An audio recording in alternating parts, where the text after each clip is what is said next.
Part 2.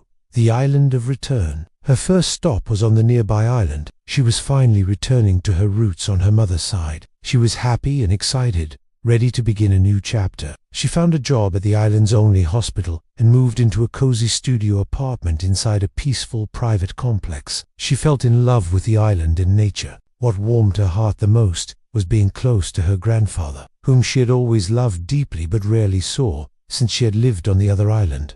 Now they had time. Her cousins and her entire maternal and paternal family on her mother's side welcomed her without judgment, never discriminated against her, and for the first time in a long while, she felt safe, embraced, and at home. She was proud of herself, because for the first time, a stranger had helped her achieve something she truly wanted. That stranger was a recruiter she had met on her original island, someone who, over time, would become one of her closest friends. The days passed, and she began to settle in at the hospital. There were also other women from her home island, Altanira and Saria. They became her friends, and she felt especially protected by Saria. Saria was a beautiful, soft-spoken black woman, tall around 1.802–1.85 meters, with a calm presence, and her feet firmly planted on the ground. They even shared the same zodiac sign. One of her beloved cousins also worked at the hospital, surrounded by kindness. For the first time in 18 years, she was truly happy,